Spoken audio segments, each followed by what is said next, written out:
It seems like I'm not sure exactly what kind of wealth strategies you're doing, but it seems like they are a bit unconventional. So I'm interested to learn more about them. I did a little bit of research and hearing about what y'all do and whatnot, but I'm interested to learn more about what y'all going on at Royal Legal Solutions. So Awesome. happy to have you here. How did you get involved with?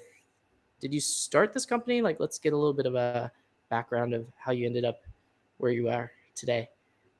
Gladly. So I did not start Royal Legal Solutions. Royal Legal Solutions was started over 10 years ago and has over 3,000 clients now. I actually, during that time when Royal Legal Solutions started, I was probably still working in finance before going to my JD MBA program at Northwestern, where Hmm. there I worked at a single family office. And it was at a time where the father and the son were actually si- transitioning the leadership of that family office, and then went from my grad school program at Northwestern to work in big law, so some name brand law firms. And, I love what I learned. I think in law, one of the things that a lot of people don't necessarily get to see is that we take people's ideas, turn them into agreements, contracts, into the things that actually get constructed into businesses and what we see as corporations and everything. And I realized what people don't really understand is the infrastructure of the wealth system, how it works, and how to use it. No one's ever really gone to like an IKEA store and for wealth effectively. And because God help you if you try to put together one of those IKEA furniture packages without seeing a visual of it, you just can't.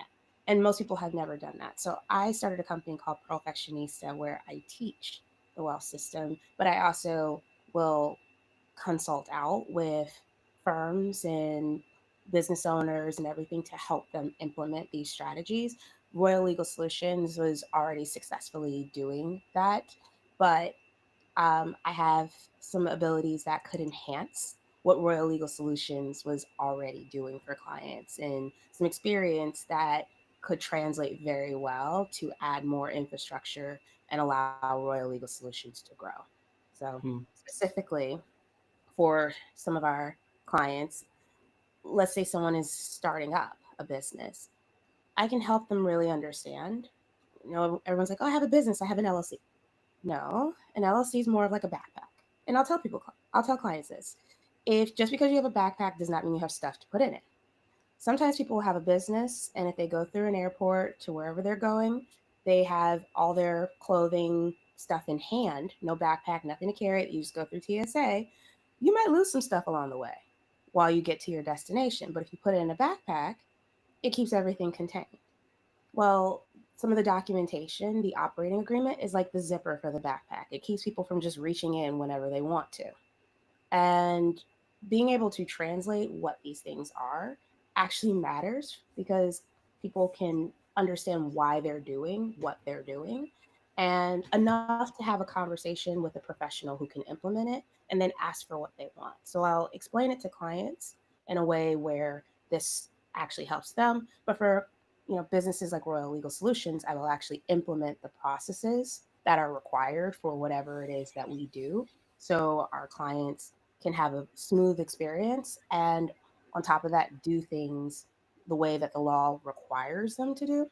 And I have some exposure to certain types of tools like nonprofits and how they work, tax that will ultimately allow our clients to take advantage of more advanced strategies. And I collaborate with the team to do it.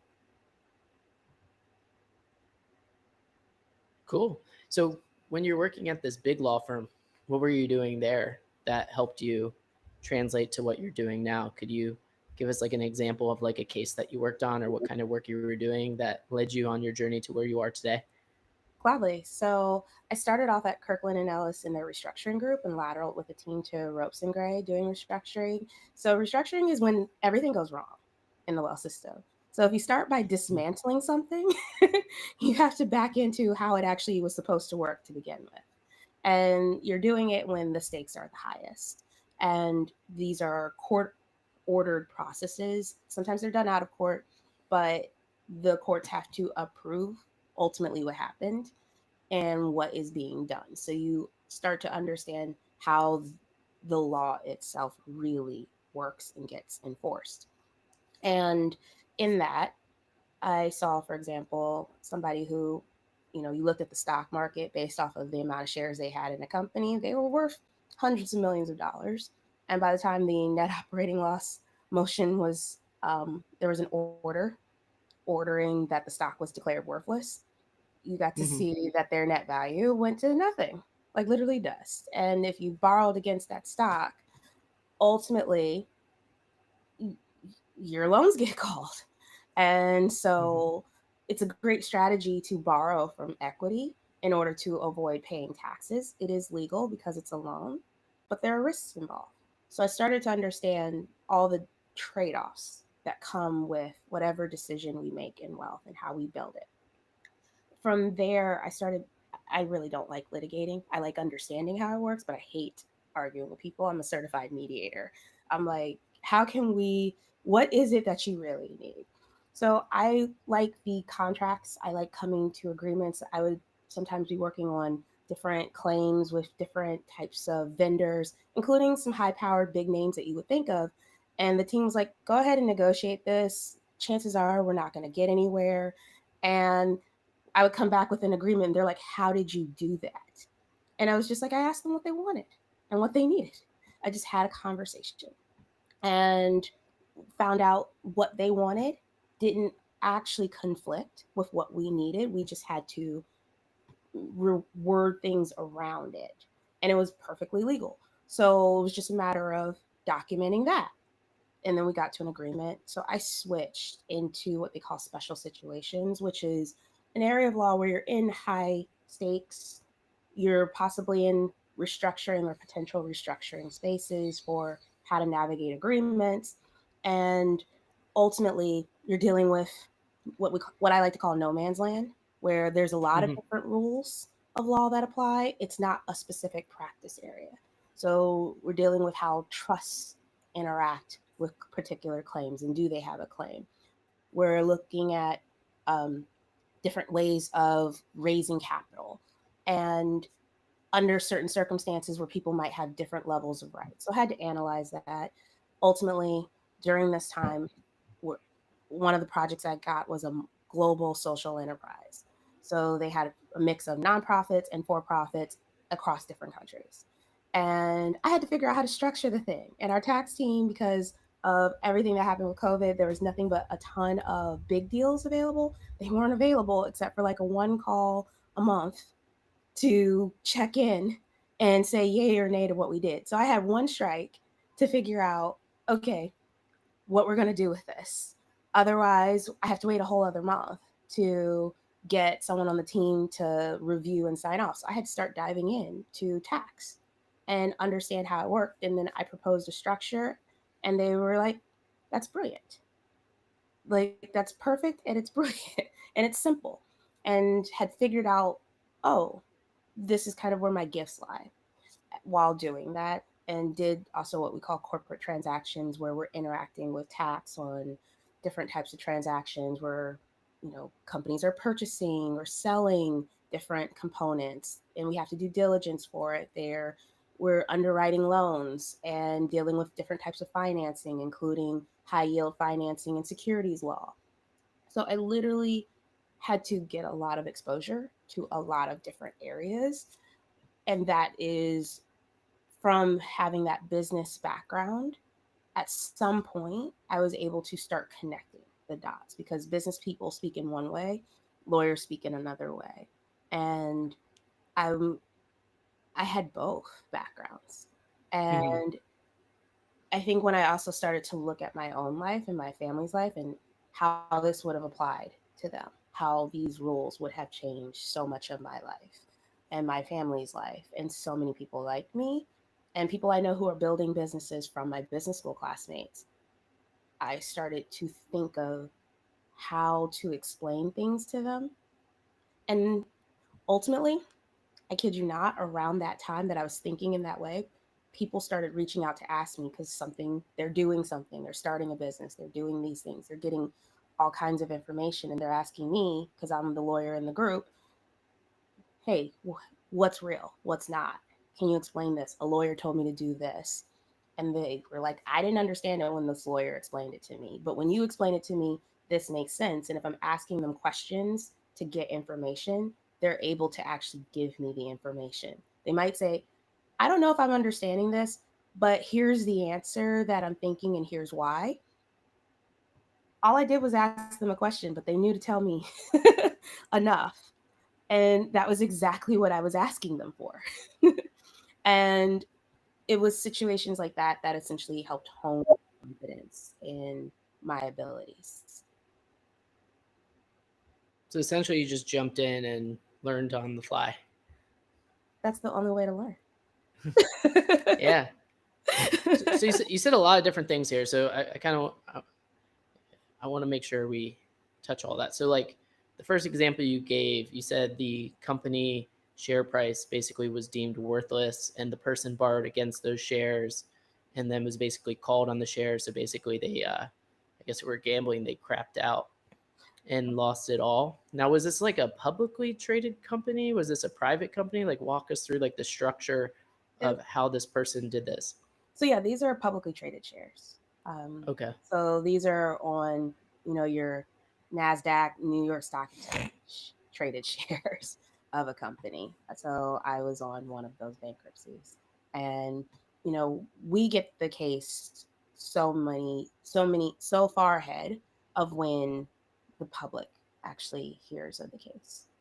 Mm-hmm. So you can see when things start changing. And sure, there's conversations about the company, its viability, its needs, and all of those types of discussions. You can see the kind of trail of questions from analysts in their various earnings calls. But ultimately, they, so I can, while we're working on the case, I pull them up you can look them up on Yahoo if you have a different provider or what have you for different quotes. Just monitor it over time and just watch the stock decline. And if you're allowed to technically borrow, most banks who do lending against shares will let you borrow up to about 50% of the value of the shares. But if all your shares are declared worthless, uh, you are at a net negative. And what happens is you only pay the interest before when it's not called. You Mm-hmm. While it's growing, you're only paying the interest. The thing is, once they call it, now you have to pay the actual principal back. Well, if your source of paying the principal is less than what you need, you have to negotiate that. So it can change your lifestyle quite significantly. Yeah, I mean, it's like a credit card. Like, you don't want to abuse it. It's there to use it. I know a lot of folks I've worked with. I've helped them. They don't even know what margin is. I'm like, well, if you would take from margin, and let's just say the interest rate is 10%, which is actually kind of high for margin, but you're going to pay 15% in taxes, you're saving that 5%, and then you could systematically like bring the money back. But obviously, if you borrow too much, that could work against you. What your story reminded me, I just like pulled it up here. I remember there was actually there was a third partner in Berkshire Hathaway that not a lot of people know about, named Rick, I think, Guerin. And in the 1970s, he made a lot of risky investments. He got margin call, and then Warren Buffett actually bought his entire stake, which led him to owning more of Berkshire Hathaway. And so the idea was, I guess, what Warren Buffett and Charlie Munger learned was they could use margin and things like that, and they would have made a lot more money. However, is it really worth it at times? Sometimes yes, and sometimes no. Correct. One of the strategies we use was developed by Yale professors, and they say when you're younger that younger investors could consider using margin so they can get more invested in the stock market while they're young, so that they can do less when they're older. So there's definitely strategies out there. It's not like mainstream because the large financial institutions don't want people using margin because it puts their company at risk. However, it can be a really good tool if you use it wisely. And it's hard to know because here's the thing: if you have a company and you borrow even at less than 50%, like let's say you borrow 15-20% of your stock and it looks like it's going up, right? The general trend is, and of course you're a part of this company, you're operating it, you believe in it, and it's going up, up, up, up, up. So you just stay at that level. The problem is 20% of 1 million is different when it becomes 500,000 because you borrow. Yeah, totally. Now you're at, you borrowed 200,000, but now the net value is 500,000. That's half. So now you're at 40% already. So Hmm. the fluctuations is what people have to balance against. And I think the thing that people take for granted and the risk in all of this is you have to budget for the circumstance when all the cards are stacked against you, even though you're hoping that they won't be. But chances are at some point in life, you're going to face that moment, the come to Jesus moment Hmm. where, the things that you can do to grow at that particular moment are stalling. And all the rocks that are falling and avalanching against you, there's just no trees or forests to slow those buddies down. And if you don't prepare, if you do and you build up that forest to slow the avalanche down a bit, you may be able to bat things away or dodge some bullets. But ultimately, most people are looking at it, oh, the stock is I have $1 million, I'm pulling out 20%, I'm staying well below the 50%. But what happens when it goes down to 50% or lower?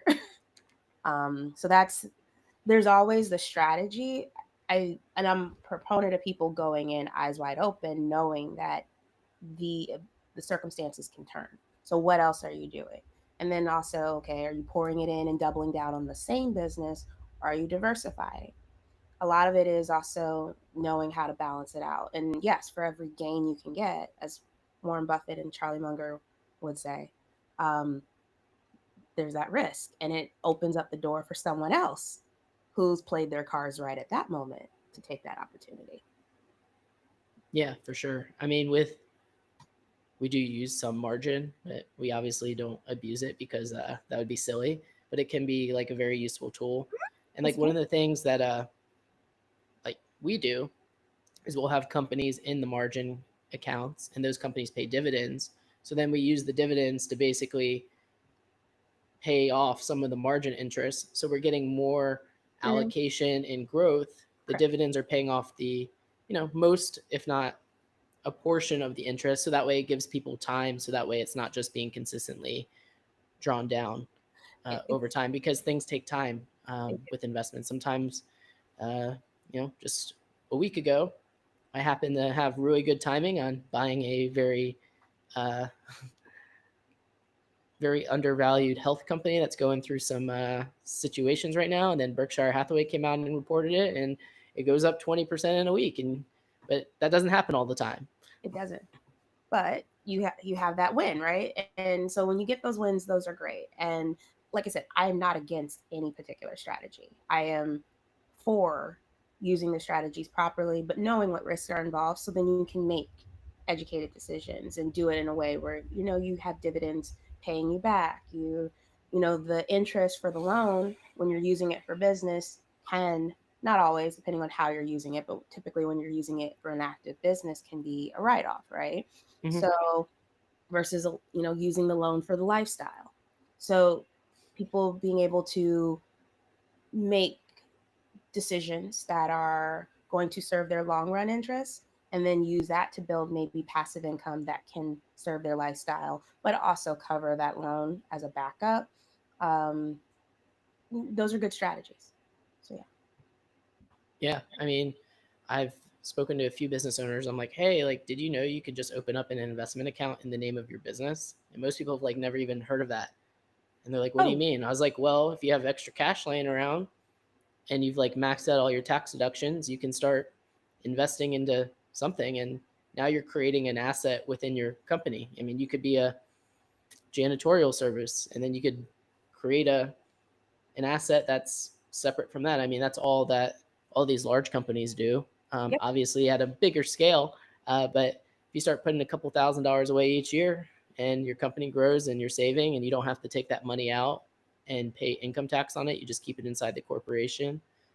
You can build up a revenue stream so that if or when something happens in your business, you're like, oh, like I'm making money in different ways.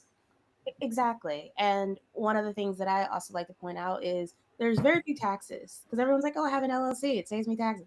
An LLC does not necessarily save you taxes, not in and of itself. There's one tax that the LLC truly saves somebody on, and it's 3.8% the net investment income tax versus having something in your name. But if you also have something like you're mentioning, a C corporation where everything is in that container, then yes, it's only when you take the money out that it's taxed.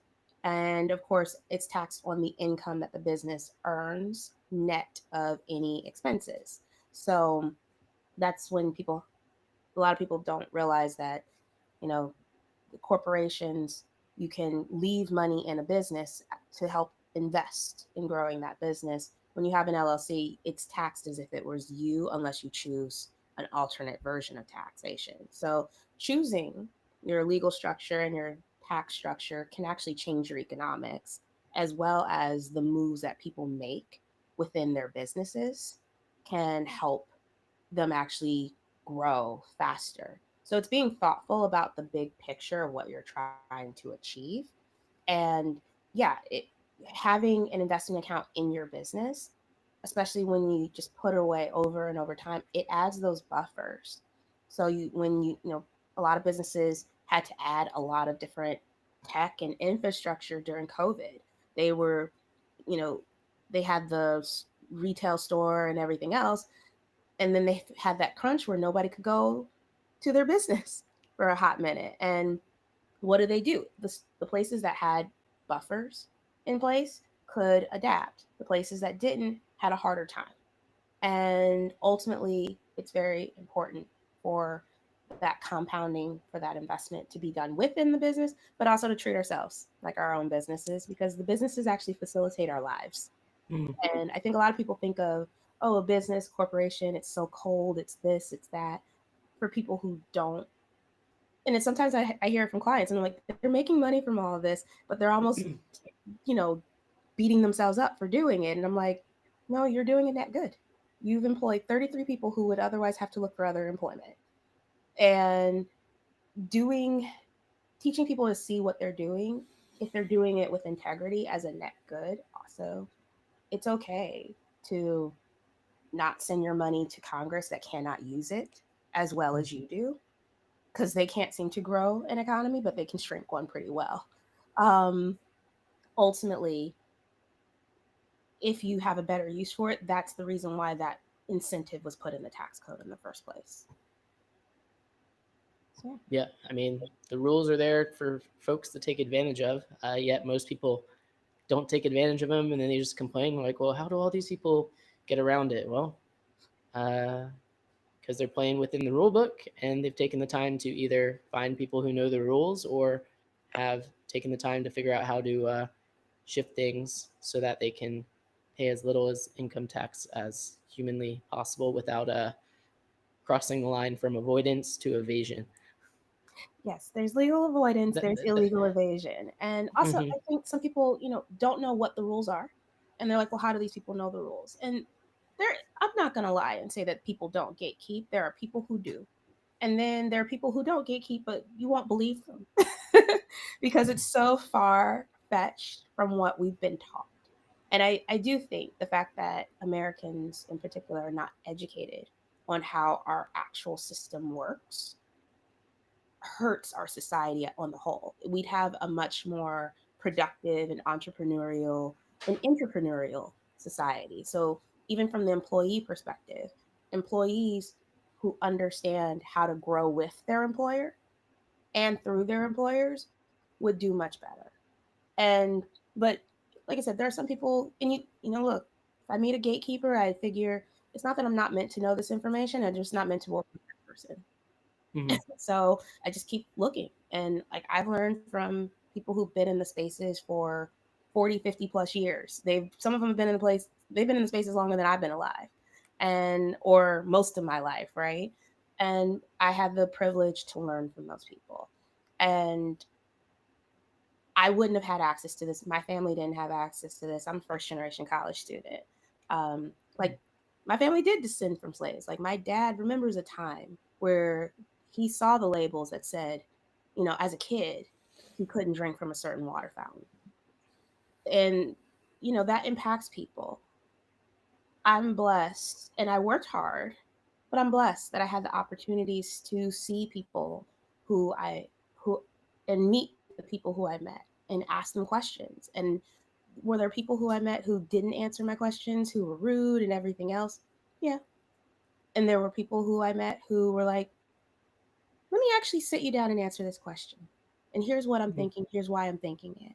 And were there people who misinterpreted? I have like I shift a lot because I'm someone who likes to move. They can interpret it one way. I met people who would interpret that as me being impatient with them. That's and it's like, no, I was actually curious about what they said. Um, I've met the people who don't like that I'm bubbly. I don't know what to tell you. That's just my personality. Some things in life I'm willing to change, some things I'm not. That part I'm not willing to change. And I just had to make that decision and say, people are gonna people. And I'm going to still be the best version of me that I can be. And then find the people who I can learn from and grow from. And rather than saying, well, I can't make it because of this. And I'm not saying that. I think of it like driving. I tell people when I teach my program, I call it gear shifting. And the reason why I call it that is because, like driving, most people don't say, I won't get on the road because there's a reckless driver out there. Because if you did say that, most people will tell you you don't know how to drive. I'm not saying a reckless driver can't take you out. They can't make you pause, pull over, get off the road, take some, woosahs off the side, prayers and everything, or cause accidents. They definitely do. But that being said, we all have life to live. We don't stop living it because there are counter forces out there. And I think that's the difference is people need to know that you kind of have to look at it like driving your own life, regardless of how other people interact. Some people are great drivers on every day but one because they just had a bad day. And it's not about you. That says more about them. But how you respond to it says a lot about who you are. So my thought is if I think I'm a good investment, then I'm going to behave like I'm a good investment, regardless of how other people respond. And I think when people get stuck in that cycle, it's really reminding them of how powerful they were created to be. And then creating a safe space for them to learn about these things because tax is super complex, but you don't need all the complex stuff and all the layered games to really move the needle. You can start with some of the basics and then start stacking them. And everyone wants to just dive in. And I'm like, no one scuba dives to the Titanic. And you have to build some, machines that can get down there because of all the pressure, right? If Mhm. they're not built right, we saw a few years ago how that works. And so, which is unfortunate, right? But if we do things safely, we learn how to swim, we learn how to snorkel, then you work with people who are certified, licensed, know how to scuba dive, teach you the ropes, you have less risk of accidents. If you follow certain principles, and I like to tell people it's really a principles plus systems like math, relationship building that is really the wealth equation. And you're just driving those relationships, putting in more systems to keep building those relationships. That's what's going to yield the results. And it may not be the day you want it, but it does do it over time. Yeah, I mean, over time, you have to change the playbook because what took you from day one to year five is not the same strategy you're going to use from year five to year 10 and so on. You have to be able to adapt and figure it out, especially like companies just starting out. They're like, I need sales, I need revenue, I need revenue. And then once they get there, those same strategies may not work anymore depending on where their company's at. So you have to like adapt And I feel like too many people attempt to change the way they are to fit a current mold versus just be like, this is who I am. How do I find the right people who are attracted to who I am already so that it's like a authentic brand and an authentic voice. And right now it seems like with social media, a lot of people are missing that. And I believe in like the next 5 years or so, we're gonna like see who's real and who's not. Just over time, people fizzle out. Um, the hype, you know, no, more people know about like what is it, Backstreet Boys versus 98 Degrees. You get the bands come out with the one hit wonder. They get hot for a while. I like Uh, 98 degrees, but yeah, yes, I mean they were good, but I mean they're not Backstreet Boys or In Sync. Like they don't have the same repertoire. they don't. Um, just like I mean, what's timeless? What's a timeless business, and what's a AI business or a .com business? It's like, all right, we raised a bunch of money, we made a bunch of money fast, and then the company goes bankrupt, and the people at the top walk away, and the people at the bottom walk away with Nothing. Or less. looking for a new job, and then they have to explain like what happened. Exactly. And I do think there is something to be said for accountability, even for the people at the top, because at the long term game is you can't extract from people without giving before eventually it will come back to bite you.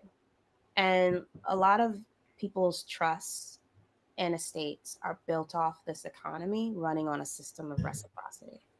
And those trusts have to invest in things that are driving growth and consistently. Otherwise, that generational wealth can impact the trust itself. And no one wants to think of their trust going bankrupt. Like that's the thing that from yeah, the trust can last 1,000 years, but it has to be invested in something. Um, this is the issue when you have the insurance companies, like during 2008, when you had the risk of insurance companies faltering, because you had insurance companies from way back in the 1800s had been around. And if those machines, the one that fell was more of a recent invention, which was fine. But if you look at it from the standpoint of what if those other institutions fell, if the institutions fold, any chance that of generational wealth any of us has goes. And if we're the ones disrupting that because we're not valuing relationships just to get the money in the short term, you can build it as fast as possible. But like cards stacked on top of each other, it just takes a nice gust of wind to change the fate of that house of cards. And so ultimately, our employees being built into the system in a way that they also want to sustain the engine matters, because ultimately that is one of the employer's greatest risks. If your employees don't perform their jobs to the fullest, the company fails. And there's a lot of investment that goes in that. And I think a lot of times when companies transition from the people who actually built it to executive leadership who didn't build it, they just rose through the ranks without that consciousness of the values of the company and what its true value in society is. That's when you see value destruction. That's when you see wealth destruction. That is why 90% of generational wealth is lost by the third generation. So great, people know how to get it, but the hard part is sustaining it and keeping it. And we see this with the lawsuits related and the attempted restructuring related to baby powder. It's one thing when you have a nice product where you didn't know that this was causing problems, but now you're taking steps to just try and hide it and avoid accountability. So that's one issue. But then you have the people who say, oh, well, because of all these flaws, I'm just not going to build. No, it doesn't work that way either. There's accountability, I think, on both sides. One, to create the path and create that shared vision and build a product, a service that actually keeps serving society. And you might go through distress. It could happen for any of those companies, because when you're growing, you make mistakes. You just have to get enough right to overcome those mistakes. And I think that authenticity, as you mentioned, that realness, that ethos that people are missing is going to be the bridge that allows people to keep going versus falling to the wayside and giving up when, okay, the quick money's gone. Yeah, I mean, one thing that really irks me right now is I do follow some finfluencers just to see what people are saying, and all of them are just like, oh, high yield savings account, high yield savings account, high yield savings account, and yeah, I mean, if you have like extra money laying around, it's better than just having it in a normal account. What people don't realize is the dollar has been the best performing currency globally, and I believe it's lost like 99% of its value, and that's the best one. So what everything comes down to when you see like uh, trade agreements, wars, most of it comes down to currency. Because if a country doesn't have currency, they can't buy goods. If a country can't buy goods, people can't eat, and if people can't eat, bad things happen. And that's what we saw after World War I with Germany, and then obviously World War II with Germany again and Japan. Like basically, their currencies were demolished, and they can't buy anything from anyone. And what people don't realize is America is one of the only countries that doesn't have to trade, but we do trade for the global good of the world. I think that's where a lot of people don't understand. But I don't know. Yeah. Well, we trade for the global good of the world, but here's the thing that most people miss and all of these trade relationships. The value of the currency is the value of your relationship with others. In the US, the value of its currency, the only thing that's really backing it is the US military and naval power. Yeah, We have that's the and that navy, the it's navy is bigger than all the other world's navies combined. and that is actually the value of the US currency. I hate to be the one to break it to people, but that is and it's a type of relationship. Um it there's different kinds of relationships, and everyone wants the relationship where we're all hugging and sharing our best dishes at the potluck, and that's the ideal. But then you also have to have the relationships where people know if they don't show up in a safe way, not only are they not invited to the potluck, they will be escorted out, however necessary. And all of those systems have to be in place, and it has to be in place on the micro levels as well as the macro levels. And part of the currency devaluation we're experiencing is, you know, the fact that we are taxed so heavily and our people can't produce, and then the products that our government is doing, it doesn't do it better than people who are closer to the communities. So my thought is people understanding how to first, because tax always follows the economics, the business structure, what you're actually doing and implementing. And a lot of people try to get ahead of that and just start on the tax side because and play that game, which is fun and dandy, but not sustainable. You can win on the tax side and lose financially, um, if you don't play it well, and then also have the added risk of potential penalties. So all that to say that if you can figure out how to get the engine going and then optimize it for tax, then you can do things that support your family, your community, your ecosystems. And the more of us who build that infrastructure out, then we have a stronger ecosystem than the government can ever build on its own. It actually needs that partnership, which is why the tax code was designed as it is, because it knows its people are creative, and that ability to create, if we can get one of those things working, that's an economy right there for many people.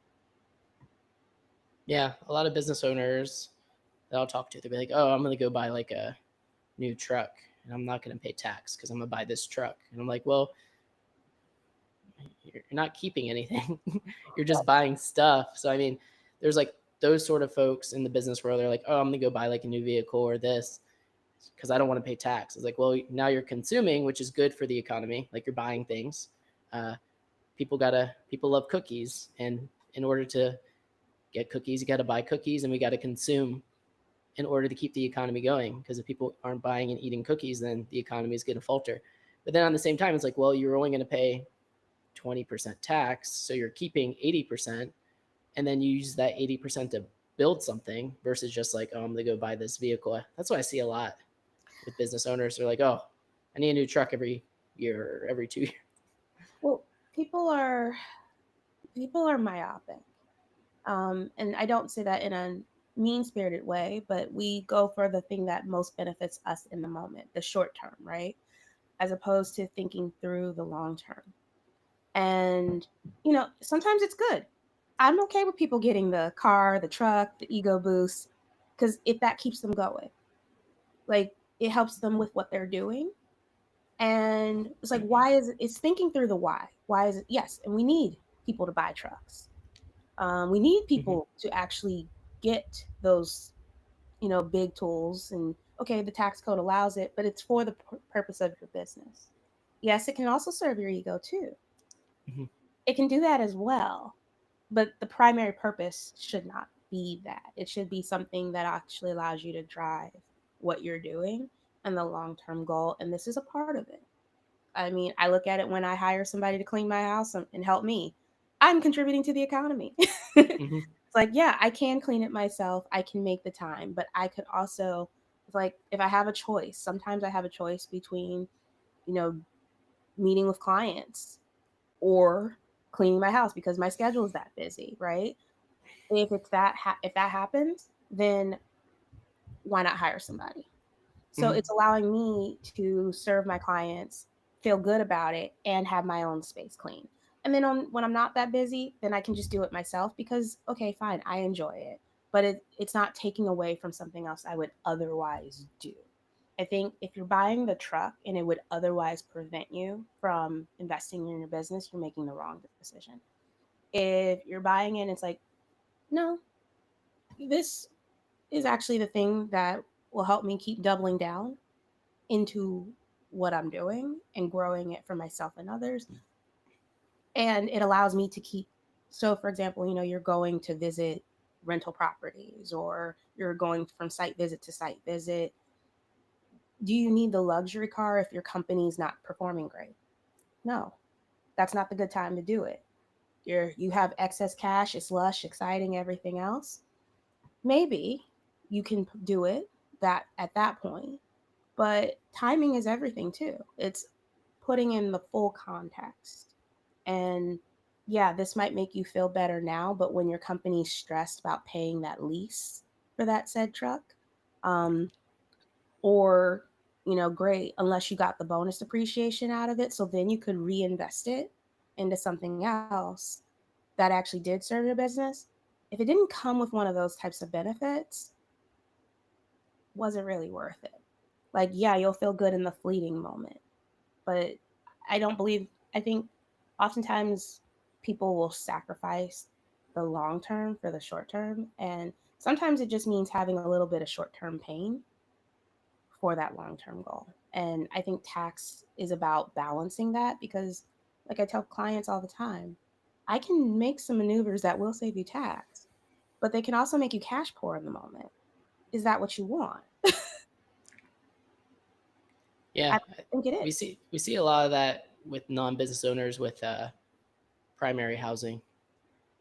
Well, we're encouraged to do it too, right? And if you think about it from the standpoint of tax professionals, and because there's no actual license or certification that you have to be a tax professional. I'm an attorney, like a licensed attorney, but you don't have to be that. And so ultimately, what sells? Well, what sells is the 1950s marketing, the nice car, the, sexy image, the beach vacation. And so if we sell that, then that markets and brings in the business. And part of that is just to give people ideas of what life they can live so they can dream bigger. But what no one tells them about that bigger dream, they have to have a deeper why.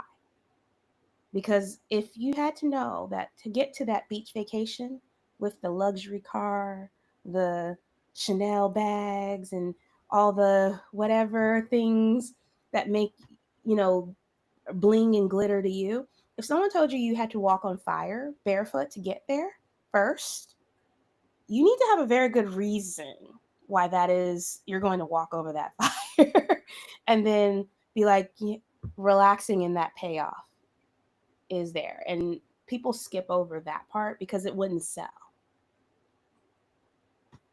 Yeah, I mean it's all about perspective.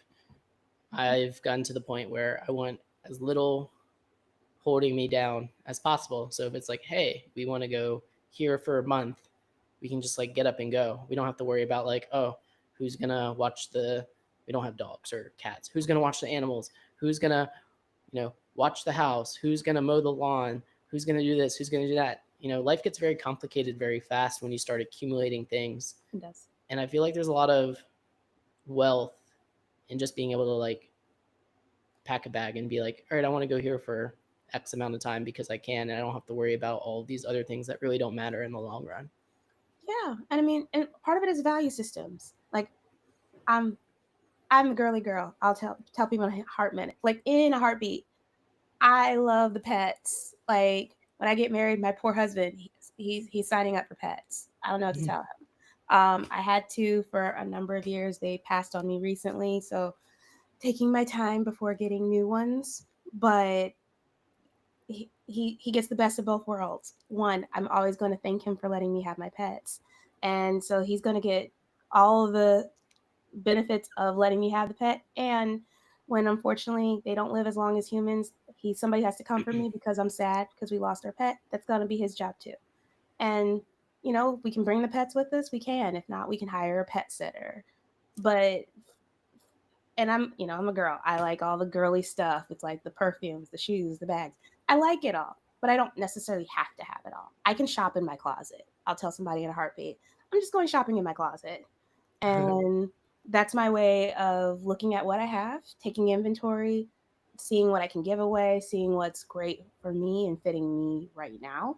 And I do think there's a healthy balance, but yeah, guys I think are not always, but as a traditional stereotypical rule, probably less likely to accumulate the stuff except for like the big toys, the cars and everything else that make you more Yeah. mobile. But they come with big repair bills. Whereas the girls we nest. We gather all the sticks and twigs, bags, shoes, everything else, and we build that nest. So we are the ones who keep y'all stuck. But I do think, and I think in a good way. But it's one of those balancing acts where you don't want too much stuff where it overtakes your life and your life becomes about things because it's really about those relationships. And then you don't want to say, I want to avoid things. And I think people, when it comes to the American dream, the home, my family lost our home when I was a kid. My dad's identity was stolen. So, like, having a home is one of those things that's like inherently important to me. But my family moved around a lot. So we can travel everywhere. But my husband, I'm like, once we may have one home that's a starter home, and then the other home we upgrade, that's our dream home. I don't want to go anywhere. Don't ask me to move. Like we can visit, but we can't move. This is home. And that's what I need. So I think a lot of people want to get that dream home first. And I bought an apartment right after 2008 in New York City when the valuations went down, and I was able to get it for a very good deal. My first home was, at the time I bought it, 2.5 times the cost of um my income. Mhm. Not The banks were like, we'll lend you up to 5. And I was just like, whoa, I had heart attacks when I saw the numbers that they were willing to lend to me. And I was just like, oh no, we're not doing that. I don't want to be house poor. And the thing is, people have to boost their income so that they don't get in over their heads. If everything you see is 5x what you make or more, even if the bank's willing to lend you that, sometimes you have to be the one to say no and say, you know what? I'm going to rent, I'm going to invest, I'm going to build something else so then I can get to something that is sustainable for me. And if you do it with that goal, I think in 2 to 7 years, you can get there. But you don't have to start off with your dream home to do it. You may get to something that, I could live in this as is for 5 to 10 years, or maybe make a renovation and it would be good enough for that time. But I can live in it now as is for like the next 1 to 2 years. If I need that renovation, we'll have saved up for it in that time. And I did that when I bought my place. It did not have a dishwasher. New York did not have those in many of the apartments. I put one in, redid my kitchen a little bit. Cost me a few $1,000s, but I had the money saved up for it. And I was able to make that change within the first year and loved that place. It it was never going to be my forever home because I bought it as it was a one bedroom with they call it the junior four. So it had like a second smaller room. Hmm. So ultimately, a good spot, but I didn't make myself house poor to buy it. And at the same time, you know what? I have other vices. And I've had to learn how to manage those. My biggest vice is the fact that I have a bleeding heart. So I had to learn to say no sometimes to people that I love. And I didn't learn that lesson until I had done a little bit more damage than I really thought or hoped. And but I had to learn that. And I say that to say, because I'm not perfect and I want people to know that they don't have to be either. They just have to be constantly growing and then seeing what are the things that can hold them back from their goals. And if I had known some of the things I knew now, I could have structured how I helped people in a way that also helped me. And that's not selfish. That just means if you can't fill up a pot and have holes in you, because eventually if you run dry, so do the others. And if you have this structured as one of those, w- water fountains we see in the store where they have the cups constantly moving and catching water, if you structure it like that, then everyone stays full. And that's the way it's designed when you build out a system of wealth and make these unconventional money moves that, you're talking about in your podcast. The way you're doing it is to keep filling that cup. Yeah. I think Kevin O'Leary, Mr. Wonderful, said it best. He's like, whenever people hit him up for money, he says, "This isn't a loan. I'm going to give you the money and never call me again for any more money. This is all I'm going to ever give you." So I thought that was interesting. But yeah, you could also say no. You don't have to give people anything.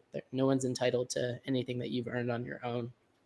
And sometimes it's painful, but people will take advantage of a kind person and see how far they can take it at times.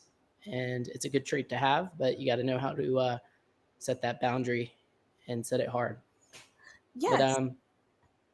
yeah, um, it was fun. Shannon, anything else for Royal Legal Solutions? Like you like to say before let you get back to the rest of your day? Yeah. So just with Royal Legal Solutions and the work that I do there, I mean, I'm so glad that they brought me in. I, this is the approach that I get to take with clients. And so for people who are really looking for a a holistic solution. Like, I'm an attorney, I work with our CPA, we come up with solutions together. And a lot of times people have to go source an attorney somewhere, a CPA somewhere. They're not working together. And I've found so many problems for clients where they've had things filed incorrectly. They're at huge risk for audits, or they're not getting the strategies or taking advantage of the strategies that they need. And for me, people meet with me, I want to understand them. I want to understand what life they're really trying to build in their goals. And we take this approach with our clients to not only help you build a wealth system from the standpoint of the cold, hard, legal, and tax, but we're looking at it through the end game of your life and really helping you build that out. And with love for people who are interested, they can connect with Royal Legal Solutions. You might see me there. I would love to meet you. Awesome. Well, thanks for hopping on. We'll see everyone next time. Bye, everyone. Bye. Thank you.